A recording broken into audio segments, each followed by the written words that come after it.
ಎಲ್ಲರಿಗೂ ನಮಸ್ಕಾರ. ನಾನು ಡಾಕ್ಟರ್ ಮಂಜು ಭಾರ್ಗವಿಸ್ ಇನ್ಫೋಗೆ ಸ್ವಾಗತ.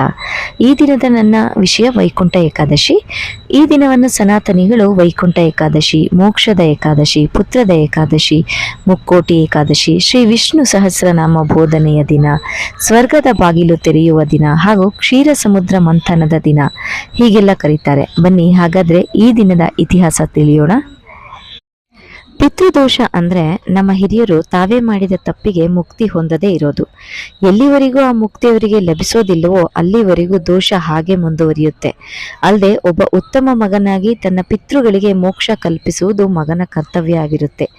ಎಲ್ಲಿವರೆಗೆ ಮಗ ಪಿತೃಗಳಿಗೆ ಮೋಕ್ಷ ನೀಡೋದಿಲ್ವೋ ಅಲ್ಲಿವರೆಗೂ ಆತನ ಪರಿವಾರ ಅಥವಾ ಪೀಳಿಗೆ ಸುಖದಿಂದಿರಲು ಸಾಧ್ಯ ಇಲ್ಲ. ಸಂತಾನಹೀನ, ರೋಗ ರುಜಿನ, ಸಂಕಷ್ಟ, ವಿವಾಹ ವಿಳಂಬ, ಮನೆಗಳಲ್ಲಿ ಕಲಹ ಹೀಗೆಲ್ಲ ಆಗುವ ಸಮಸ್ಯೆಗಳಿಗೆ ಪಿತೃದೋಷನೂ ಸಹ ಒಂದು ಅಂತ ಸನಾತನಿಗಳು ನಂಬ್ತಾರೆ. ಪುತ್ರದ ಏಕಾದಶಿ ಅಥವಾ ಮೋಕ್ಷದ ಏಕಾದಶಿ ಬಗ್ಗೆ ತಿಳಿಯೋಣ.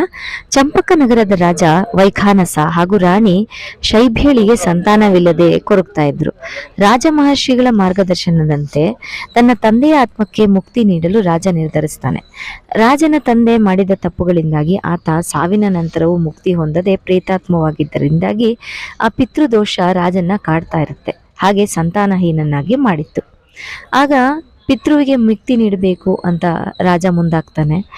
ರಾಜ ಆ ದೋಷದಿಂದ ಮುಕ್ತಿ ಹೊಂದಲು ಪಿತೃದೋಷದಿಂದ ಪರಿಹಾರ ಪಡೆಯಲು ದಂಡಕಾರಣ್ಯದಲ್ಲಿ ನಡೆಯಲು ಪ್ರಾರಂಭಿಸ್ತಾನೆ. ಆತನಿಗೆ ನದಿಯಲ್ಲಿ ಮೀಯುತ್ತಿದ್ದ 10 ಋಷಿಗಳು ಕಂಡು ಬರ್ತಾರೆ. ಅವರಲ್ಲಿ ತನ್ನ ದುಗುಡವನ್ನ ಹೇಳ್ಕೊಂಡ ನಂತರ ರಾಜ ಅವರಿಗೆ ಒಂದು ಸಲಹೆ ಕೊಡ್ತಾರೆ ಋಷಿಗಳು. ಇದರ ಪ್ರಕಾರ ಮುಂಬರುವ ಏಕಾದಶಿಯಂದು ಶ್ರೀಮನ್ನಾರಾಯಣನನ್ನು ಶ್ರದ್ಧಾಭಕ್ತಿಗಳಿಂದ ಸ್ಮರಿಸಿ ಹೋಮ ಹವನಗಳನ್ನು ಮಾಡಿ ಯಥಾವತ್ತಾಗಿ ಯಥಾಶಕ್ತಿಯಿಂದ ದಾನ ಧರ್ಮಾದಿಗಳನ್ನು ಮಾಡುವುದರಿಂದ ರಾಜನ ತಂದೆಗೆ ಮುಕ್ತಿ ಸಿಗೋದು ಹಾಗೂ ಆತನು ಪುತ್ರದೋಷದಿಂದ ಪಾರಾಗ್ತಾನೆ. ಅಲ್ಲದೆ ಪಿತೃವಿನ ಆಶೀರ್ವಾದದಿಂದ ಆತನಿಗೆ ಪುತ್ರ ಲಾಭ ಆಗುತ್ತೆ ಅಂತ ಹೇಳ್ತಾರೆ. ಹಾಗಾಗಿ ಗುರು ಹಿರಿಯರ ಆಶೀರ್ವಾದದಿಂದ ಉತ್ತಮ ಜೀವನ ಸಿಗುತ್ತೆ ಅಂತಲೂ ಸಹ ಮಾರ್ಗದರ್ಶನ ನೀಡ್ತಾರೆ.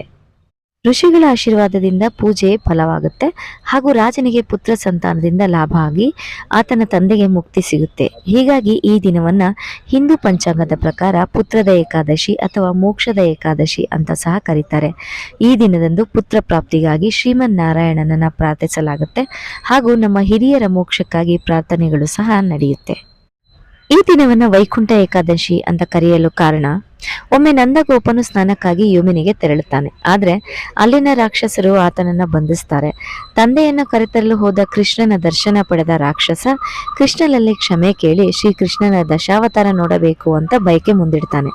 ಆಗ ಶ್ರೀಕೃಷ್ಣ ತನ್ನ ದಶಾವತಾರವನ್ನ ರಾಕ್ಷಸನಿಗೆ ಕರುಣಿಸಿ ತಂದೆಯೊಂದಿಗೆ ಮರಳಿ ಮನೆಗೆ ಬರ್ತಾನೆ. ಈ ವಿಚಾರ ತಿಳಿದ ಗೋಪಾಲಕರಿಗೆ ಶ್ರೀಕೃಷ್ಣನ ದಶಾವತಾರವನ್ನು ನೋಡಲು ಮನಸ್ಸಾಗುತ್ತೆ. ಕೃಷ್ಣನಲ್ಲಿ ಬೇಡ್ಕೊಳ್ತಾರೆ. ಶ್ರೀಕೃಷ್ಣ ಆ ಗೋಪಾಲಕರಿಗೆ ಭೂಮಿಯ ಮೇಲೆ ವೈಕುಂಠದ ದರ್ಶನ ಮಾಡಿಸಿ ತನ್ನ ದಶಾವತಾರ ತೋರಿಸ್ತಾನೆ. ಹಾಗಾಗಿ ಈ ದಿನವನ್ನು ವೈಕುಂಠ ಏಕಾದಶಿ ಅಂತ ಕರೀತಾರೆ. ಮುಕ್ಕೋಟಿ ಏಕಾದಶಿ ದೇವತೆಗಳು ಹಾಗೂ ಅಸುರರ ನಡುವೆ ಯಾವಾಗಲೂ ಅಧಿಕಾರಕ್ಕಾಗಿ ಸ್ವರ್ಗಾಧಿಪತಿಗಳಾಗಲು ಅಮೃತ ಪಡೆದು ಚಿರಾಯುವಾಗಲು ಸದಾ ಯುದ್ಧ ನಡೀತಲೇ ಇರುತ್ತೆ. ಆಗ ದೇವತೆಗಳು ಹಾಗೂ ಅಸುರರು ಸೇರಿ ಬ್ರಹ್ಮನಲ್ಲಿಗೆ ಹೋಗಿ ಈ ಯುದ್ಧಕ್ಕೆ ಪರಿಹಾರ ಕೇಳಿದಾಗ ಬ್ರಹ್ಮ ಹೇಳ್ತಾರೆ, ನೀವಿಬ್ರು ಸೇರಿ ಕ್ಷೀರ ಸಮುದ್ರ ಮಂಥನ ಮಾಡಿ, ಆಗ ಯಾರ ಪಾಲಿಗೆ ಅಮೃತ ಸಿಗೋದೋ ಅವರು ಸ್ವರ್ಗಾಧಿಪತಿಗಳಾಗ್ತಾರೆ ಅಂತ ಹೇಳ್ತಾರೆ. ಈ ದಿನದಂದೇ ದೇವತೆಗಳು ಹಾಗೂ ಅಸುರರು ಕ್ಷೀರ ಸಮುದ್ರವನ್ನು ಅಥವಾ ಕ್ಷೀರಸಾಗರವನ್ನು ಮಂಥನ ಮಾಡಲು ಮುಂದಾಗ್ತಾರೆ. ಮಂದರ ಪರ್ವತವನ್ನ ಕಡಗುಲಾಗಿಸಿಕೊಂಡು ವಾಸುಕಿಯನ್ನ ಹಗ್ಗವನ್ನಾಗಿಸಿಕೊಂಡು ಪರ್ವತ ಕುಸಿಯದಂತೆ ಅಡಿಯಲ್ಲಿ ವಿಷ್ಣುವು ಕೂರ್ಮನನ್ನಾಗಿ ಮಾಡಿಸಿಕೊಂಡು ಕ್ಷೀರ ಸಮುದ್ರವನ್ನ ಕಡಿಯಲು ಪ್ರಾರಂಭಿಸ್ತಾರೆ. ಆದ್ರಿಂದ ಹಾಲಾಹಲ, ಲಕ್ಷ್ಮಿ, ಚಂದ್ರ, ಕಾಮಧೇನು, ಐರಾವತ, ಕಲ್ಪವೃಕ್ಷ ಇನ್ನಿತರ ಹಿಂದೂ ದೇವತೆಗಳು ಶಕ್ತಿಯೊಟ್ಟಿಗೆ ಹೊರಬರ್ತಾರೆ. ಕ್ಷೀರ ಸಮುದ್ರ ಮಂಥನದಲ್ಲಿ ದೇವತೆಗಳಷ್ಟೇ ಅಸುರರು ಸಹ ತಮ್ಮ ಶಕ್ತಿಯನ್ನ ಸಮರ್ಪಣೆ ಮಾಡಿದ್ದಾದ್ರೂ ಸಹ ಅವರಿಗೆ ಅಮೃತ ಸಿಗೋದಿಲ್ಲ. ಮಂಥನದಿಂದ ಬಂದಂತಹ ಹಾಲಾಹಲವನ್ನ ಶಿವನು ಕುಡಿದು ನೀಲಕಂಠ ಆಗ್ತಾನೆ. ಲಕ್ಷ್ಮಿಯನ್ನ ವರಿಸಿ ವಿಷ್ಣು ಲಕ್ಷ್ಮೀ ನರಸಿಂಹನಾಗುತ್ತಾನೆ ಅಥವಾ ಲಕ್ಷ್ಮೀನಾರಾಯಣನಾಗುತ್ತಾನೆ. ಕಲ್ಪವೃಕ್ಷ, ಕಾಮಧೇನು, ಐರಾವತ ಇಂದ್ರನದಾಗುತ್ತೆ. ಹಾಗಾಗಿ ಈ ದಿನವನ್ನ ಕ್ಷೀರ ಸಮುದ್ರ ಮಂಥನದ ದಿನ ಅಂತ ಸಹ ನಾವು ಹೇಳ್ತೀವಿ. ಎಲ್ಲರೂ ವಿಷ್ಣು ಸ್ಮರಣೆ ಮಾಡೋದ್ರಿಂದ ಅಮೃತದಂತಹ ಪ್ರಸಾದ ಸೇವಿಸೋದ್ರಿಂದ ಕಷ್ಟ ಕಾರ್ಪಣ್ಯಗಳು ದೂರವಾಗಲಿ ಅಂತ ಈ ಏಕಾದಶಿಯನ್ನ ಶ್ರದ್ಧಾಭಕ್ತಿಯಿಂದ ಆಚರಿಸಲಾಗುತ್ತೆ. ಹೀಗೆ ಕ್ಷೀರ ಸಮುದ್ರ ಮಂಥನದ ನಂತರ ಮುಕ್ಕೋಟಿ ದೇವತೆಗಳು ಒಟ್ಟಾರೆಯಾಗಿ ಈ ಏಕಾದಶಿ ದಿನದಂದೇ ಶ್ರೀಮನ್ನಾರಾಯಣನ ದರ್ಶನ ಪಡೆಯಲು ವೈಕುಂಠಕ್ಕೆ ಹೋಗ್ತಾರೆ ಪ್ರತಿ ವರ್ಷ. ಆ ದಿನ ನಾರಾಯಣ ತನ್ನ ಯೋಗ ನಿದ್ರೆಯಿಂದ ಎದ್ದು ಎಲ್ಲರಿಗೂ ದರ್ಶನ ನೀಡ್ತಾನೆ. ಅಲ್ಲದೆ ಅವರೆಲ್ಲಾ ಮಾಡಿದ ಪಾಪಗಳಿಂದ ಮುಕ್ತಿ ಸಹ ಸಿಗುತ್ತೆ. ಈ ದಿನವನ್ನು ಮುಕ್ಕೋಟಿ ಏಕಾದಶಿ ಅಂತಲೂ ಸಹ ನಾವು ಕರಿತೀವಿ. ಪುರಾಣದ ಪ್ರಕಾರ ಮುರಾಸುರ ಎಂಬ ರಾಕ್ಷಸನು ಬ್ರಹ್ಮನಿಂದ ವರ ಪಡೆದು ದೇವತೆಗಳಿಗೆ ದುಸ್ವಪ್ನನಾಗಿರ್ತಾನೆ. ಆತನ ಸಂಹಾರವೇ ಒಂದು ದೊಡ್ಡ ಚಿಂತೆಯಾಗಿರುತ್ತೆ ದೇವತೆಗಳಿಗೆ. ಆಗ ಶ್ರೀಮನ್ನಾರಾಯಣನ ಆಶೀರ್ವಾದದಿಂದ ಯೋಗ ಮಾಯಾಳು ಏಕಾದಶ ಎಂಬ ಆಯುಧದಿಂದ ರಾಕ್ಷಸನನ್ನ ಸಂಹರಿಸ್ತಾಳೆ. ಹಾಗಾಗಿ ಈ ದಿನನನ್ನ ಯೋಗ ಮಾಯಾಳು ದುಷ್ಟಶಕ್ತಿಗಳನ್ನ ಸಂಹರಿಸಲು, ಶಿಷ್ಟ ಶಕ್ತಿಗಳನ್ನ ರಕ್ಷಿಸಲು ಭೂಮಿಗೆ ಬರುವಳು. ಯಾರೆಲ್ಲ ದೇವಾಲಯಗಳಲ್ಲಿ ಏರ್ಪಡಿಸಿರುವ ವೈಕುಂಠ ದ್ವಾರದ ಮೂಲಕ ಹಾದು ಹೋಗುವರೋ ಅವರಿಗೆಲ್ಲ ದುಷ್ಟಶಕ್ತಿಗಳಿಂದ ರಕ್ಷಣೆ ಸಿಗುತ್ತೆ ಅಂತ ಪ್ರತೀತಿ ಇದೆ. ಹಾಗಾಗಿ ಈ ದಿನವನ್ನ ವೈಕುಂಠ ಏಕಾದಶಿ ಅಂತಲೂ ಸಹ ಕರೆಯಲಾಗುತ್ತೆ. ಈ ದಿನದಂದೇ ವೈಕುಂಠ ದ್ವಾರದ ದರ್ಶನ ಪಡೆಯೋದು ವಾಡಿಕೆಯಾಗಿದೆ. ಭೀಷ್ಮರು ಶ್ರೀ ವಿಷ್ಣು ಸಹಸ್ರನಾಮ ಪ್ರವಚನ ಮಾಡಿದ ದಿನ. ಭೀಷ್ಮರು ಇಚ್ಛಾಮರಣಿಯಾಗಿದ್ದರೂ ಸಹ ತಕ್ಷಣವೇ ಸಾಯಲಿಲ್ಲ. ಆತ ಪಿತಾಮಹರಾಗಿದ್ದು ತನ್ನ ಪ್ರೀತಿಪಾತ್ರನಾದ ಅರ್ಜುನನಿಂದ ಬಾಣಗಳ ಶಯ್ಯ ಮಾಡಿಸಿಕೊಂಡು ಅದರಲ್ಲಿ ಮಲಗ್ತಾರೆ. ಹಾಗೂ ಮಹಾಭಾರತ ಯುದ್ಧದಲ್ಲಿ ತಾವು ಮಾಡಿದ ತಪ್ಪುಗಳಿಗೆ ಕ್ಷಣ ಕ್ಷಣನೂ ಸಹ ಕೊರಗ್ತಾರೆ. ಅಂತಿಮವಾಗಿ ಶ್ರೀಕೃಷ್ಣನ ದರ್ಶನ ಪಡೆದು ಪುನೀತರಾಗ್ತಾರೆ. ಹಾಗೂ ಪಾಂಡುಪುತ್ರ ಯುಧಿಷ್ಠರನಿಗೆ ಅಂತಿಮವಾಗಿ ಶ್ರೀ ವಿಷ್ಣು ಸಹಸ್ರನಾಮ ಬೋಧಿಸ್ತಾರೆ.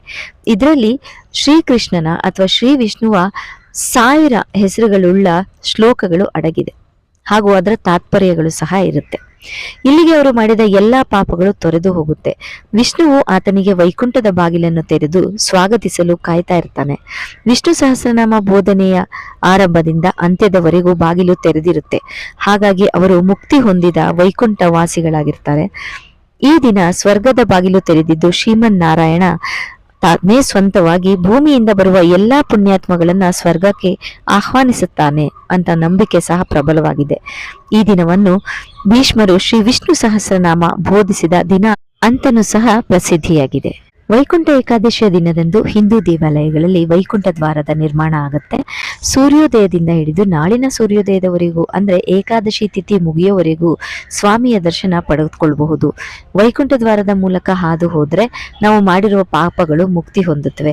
ನಮ್ಮ ಮೇಲಿರುವ ಕೆಟ್ಟ ಶಕ್ತಿಗಳಿಂದ ರಕ್ಷಣೆ ಸಿಗುತ್ತೆ. ಪಿತೃದೋಷ ಪರಿಹಾರ, ಸಂತಾನ ಪ್ರಾಪ್ತಿ, ಅಲ್ಲದೆ ಈ ದಿನ ಮರಣ ಹೊಂದಿದರೆ ಸಾಕ್ಷಾತ್ ವಿಷ್ಣುವೇ ನಮ್ಮನ್ನು ವೈಕುಂಠಕ್ಕೆ ಸ್ವಾಗತಿಸ್ತಾರೆ, ಮುಕ್ತಿ ನೀಡ್ತಾರೆ ಅನ್ನೆಲ್ಲಾ ನಂಬಿಕೆಗಳು ಬಲವಾಗಿದೆ.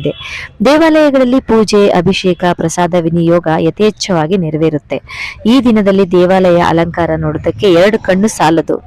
ಬನ್ನಿ ಎಲ್ಲರೂ ಏಕಾದಶಿಯನ್ನ ಶ್ರೀ ವಿಷ್ಣುವಿನ ನಾಮಸ್ಮರಣೆಯೊಟ್ಟಿಗೆ ಮಾಡೋಣ. ನನಗೆ ತಿಳಿದಿದ್ದಷ್ಟು ಮಾಹಿತಿಯನ್ನ ತಿಳಿಸೋ ಪ್ರಯತ್ನ ಮಾಡಿದ್ದೀನಿ. ಏನಾದ್ರೂ ತಪ್ಪಾಗಿದ್ರೆ ಕ್ಷಮಿಸಿ. ಮತ್ತೊಮ್ಮೆ ಎಲ್ಲರಿಗೂ ವೈಕುಂಠ ಏಕಾದಶಿಯ ಶುಭಾಶಯಗಳು. ಸರ್ವಂ ಶ್ರೀಕೃಷ್ಣಾರ್ಪಣಮಸ್ತು.